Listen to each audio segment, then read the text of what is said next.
begini,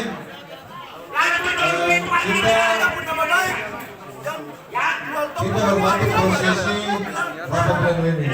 Tidak perlu sampai dengan tindakan-tindakan yang seperti tadi. Ya, kita semua profesional, semua sudah dewasa, dan kemudian memberikan tindakan itu yang jangan sampai di luar aturan. Ya. Saudara-saudari sekalian, harap tenang. Kita ikuti apa yang mereka laksanakan pada saat ini di dalam. Tapi pada prinsipnya kami minta kepada KPU. Saya mau sampaikan bahwa ini hak kita bicara di forum ini. Hak kita, jadi tidak boleh ada yang tidak boleh. Kami juga akan tenangkan masa di luar. Kita juga tidak gila. Jadi begini, tadi kenapa sampai ada tindakan kayak begitu? Karena bapak-bapak sudah dengan sendirinya tiba-tiba berdiri langsung seperti ini. Bukan masalah berdiri, kita sampaikan prosedur-prosedur yang ada. Nah, iya, sebentar Pak ya, sebentar. Jadi jangan, kalau memang mau jalan lancar, biar tenang. Kemudian kita forum ini dinamikanya kita jaga tetap aman lancar dengan hal yang seperti itu. Ya. Saya berharap mungkin bapak-bapak pasangan calon bisa dengan tenang, tidak dari tadi kita sudah sampaikan terkait dengan regulasi. Saya mungkin ya ketua Bawaslu bisa ada yang mau disampaikan.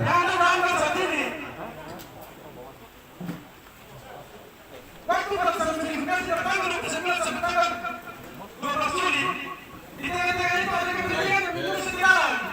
Saudara melakukan segala macam aktivitas yang memberikan waktu penyelenggaraan kami. Jelasan dulu di situ. Saya tetap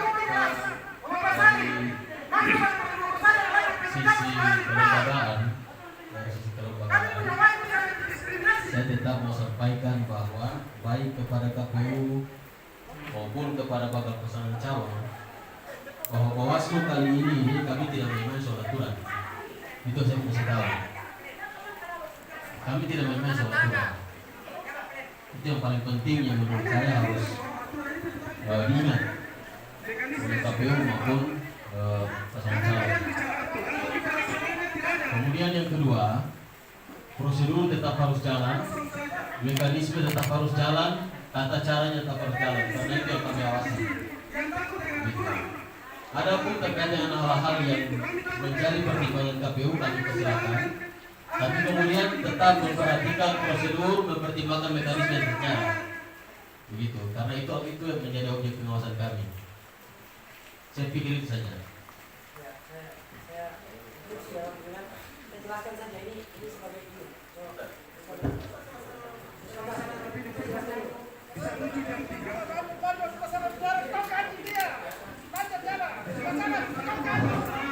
Jadi maksud saya tadi begini Bapak.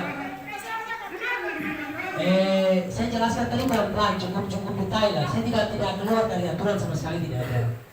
Bahwa saya adalah LO di lapangan ya, turun verifikasi faktual dengan teman-teman dari PPD sama PPL. Saya datang ke yang bersangkutan, saya tanya, Bapak hubungi siapa? Bapak jawab, saya tidak hubungi siapa-siapa, maka Bapak wajib tanda tangan berlima KWK. Apabila dia tidak tanda tangan, maka yang bersangkutan di dalam satu KWK dinyatakan MS, memenuhi syarat. Itu aturan bilang begitu buat saya. Nah, demikian dengan yang ada, maksud saya. Yang ada ini dia tidak ditemukan, lantas dia tidak tanda tangan kelimanya. Ini yang harus menjadi acuan bagaimana kemudian mendapat titik temu di situ. Apakah dia bisa MS? Kalau saya biarkan sampai selesai, kasihan Bapak. Pasti dibaca ketetapan, lantas kemudian sekian banyak yang tadi statusnya PMS. Padahal dia tidak tanda tangan kelima. Ini kan mengerti nggak maksud saya maksud? Saya yakin mengerti kok ini. Saya tidak melanggar prosedur, demikian sebaliknya. Karena dia tidak ditemukan, dia tidak tanda tangan B5. Seharusnya dia berstatus MS. Bapak di mana yang Bapak langgar? Tidak ada kok. Jelaskan penjelasan saya. Demikian. Baik. Jadi Jadi itu Pak Ketua, Ya. itu ada di verifikasi administrasi kemarin dan itu dinyatakan memenuhi syarat. Itu yang kita persoalkan itu. ya.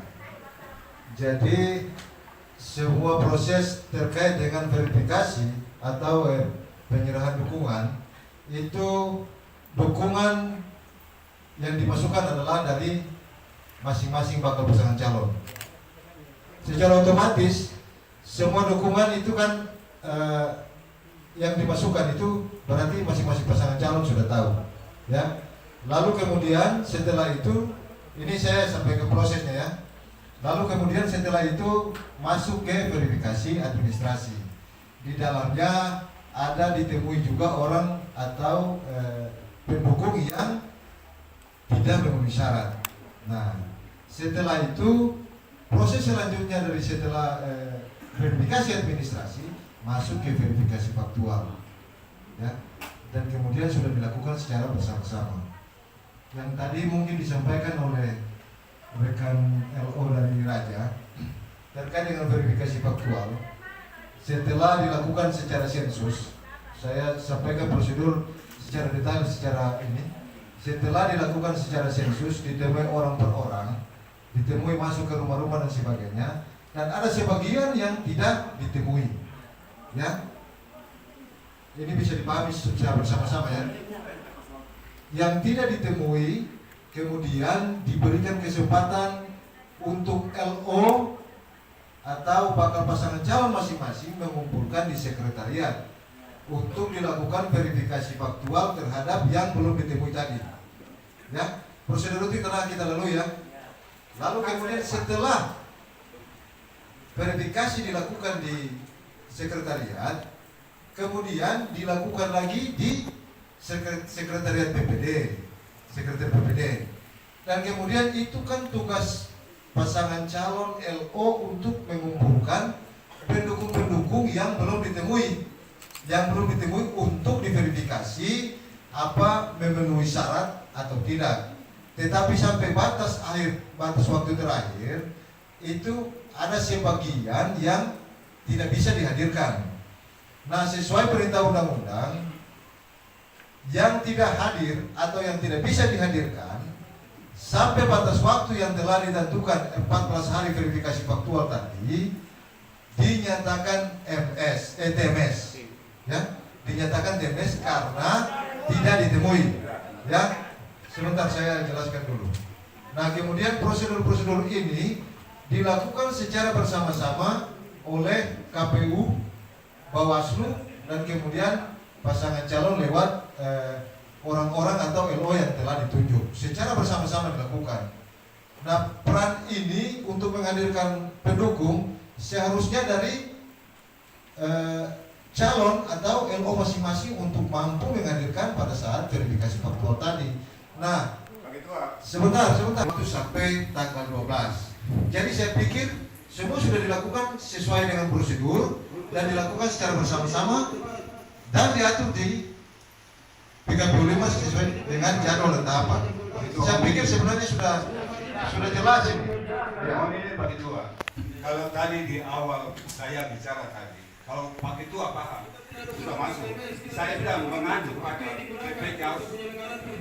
PKPU nomor 5 terkait dengan jadwal, program dan tahapan pelaksanaan. Itu sudah jalan. Saya bilang tidak ada masalah dengan itu. Nah, sekarang kalau Pak Ketua bicara peraturan, kita kembali tadi. Saya bilang rohnya itu ada di KTP, Pak. Itu yang aparat kampung yang saya bilang tadi. Kenapa harus ada pengakuan, tapi tidak disesuaikan dengan KTP? KTP itu nelayan, petani. Iya, baik. Belum di Fairfax, sudah bilang TMS. Jadi sebentar Pak ya. Cara aturan juga Pak. Betul, itu aturan.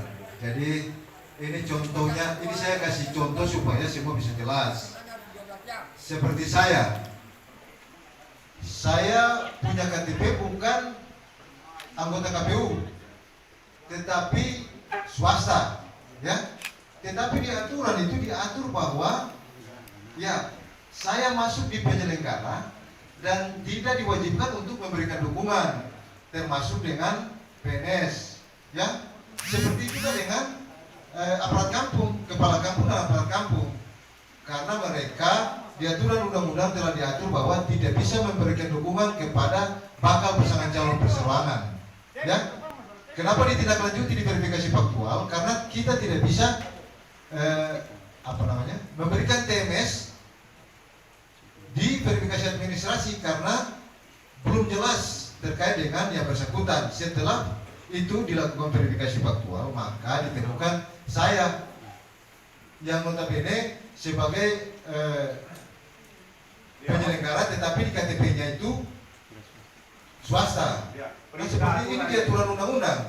Perintah undang-undang itu harus di verify itu, ketemu dulu, verifikasi dulu berdasarkan KTP. Itu rohnya ada di KTP, bukan pengakuan. Bukan pengakuan. Betul, KTP betul. yang jadi dokumen. Betul, bukan pengakuan, tetapi yang bersangkutan adalah kepala kampung atau aparat kampung. Dan itu ada di SK yang dikeluarkan sesuai dengan aturan yang dikeluarkan oleh pemerintah. Yang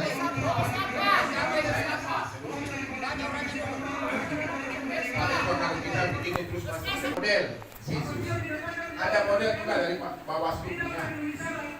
Maksud saya, kalau ini kita butuh, coba dikomunikasikan dengan Bawaslu. Kan kita punya data sesuai dengan mekanisme tadi 14 sudah jalan. Sekarang kita mau hanya untuk data untuk itu saja. Coba lihat itu kembali, apakah kita bisa masuk ke 20% itu atau seperti apa? Sehingga jangan kita berlalu di sini dan menimbulkan apa itu sini. Sehingga dikasih skor sudah Pak kalau kita. Supaya kita mungkin pulang dulu kah, mungkin malam kah, besok kah, begitu supaya kita kotak ini jadi sedikit. jadi saya mau sampaikan ke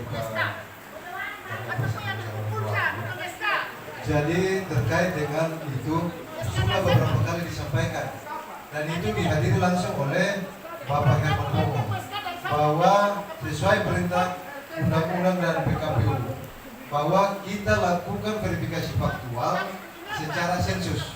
Itu sudah disampaikan, mungkin belum disampaikan ke Bapak ya, tetapi kita sudah sampaikan di masing-masing LO yang kita lakukan bintang ya Pak ya. Jadi itu mungkin belum sempat disampaikan ke pasangan dua. Ya.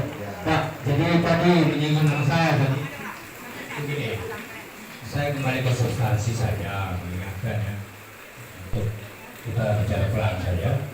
Jadi substansinya yaitu mengenai waktu, efisiensi waktu verfak ya. Bicara regulasi dimulai jam berapa, berakhir jam berapa, itu ada PKPU berapa, pasal berapa, gitu ya.